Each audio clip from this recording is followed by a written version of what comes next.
अरे जी, वो विराट कोहली और अनुष्का आए थे। विराज बैठ प्रसन्न हो। जी अभी ठीक। हाँ, नहीं, ठीक ही रहना चाहिए।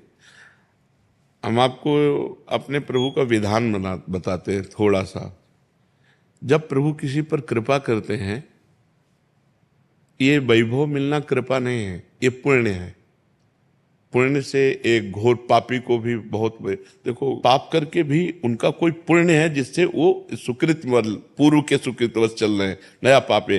ये वैभव बढ़ना या यश बढ़ना, ये भगवान की कृपा नहीं मानी जाती।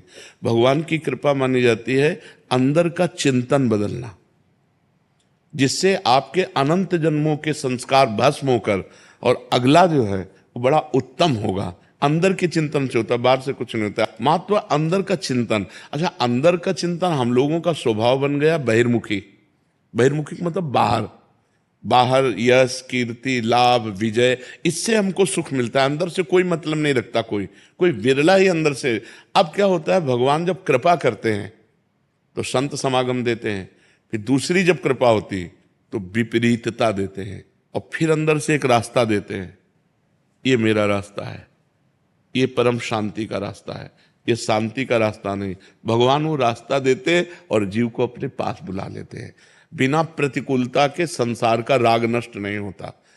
किसी को भी वैराग्य होता है तो संसार की प्रतिकूलता देखकर वैराग्य होता है। सब कुछ हमारे अनुकूल है तो हम आनंदित होकर उसका भोग करते हैं। जब हमारे ऊपर प्रतिकूलता आती है तब ठेस पहुंचती है कि इतना झूठा संसार, तो अंदर से भगवान रास्ता देते हैं। ये सही है। भगवान बिना प्रतिकूलता के इस संसार को छुड़ाने का कोई भी औषधि नहीं रखी। आज तक जितने बड़े महापुरुष हुए हैं, जिनका जीवन बदला है, उनको प्रतिकूलता का दर्शन करके बदला है।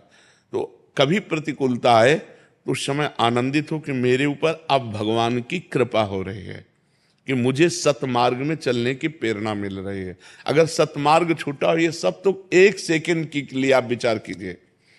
अब अपना सुधार कर लो, अपने जीवन को सत्य में ले आओ, तो अगला जो होगा वो बहुत जोर का होगा। चाहे जन्म हो तो श्रीवान कुलवान धनवान वैभव संपन्न ऐसे, और भक्ति की अनुकूलता, भक्ति की अनुकूलता।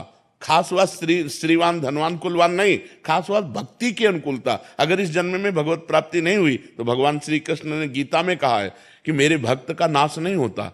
मैं कुलवान धनवान श्रीवानों के कुल में जन्म देता हूं और फिर पुनः भक्ति का माहौल देता हूं, और पूर्व का जो भजन छूटा हुआ हो वहीं से उसको अब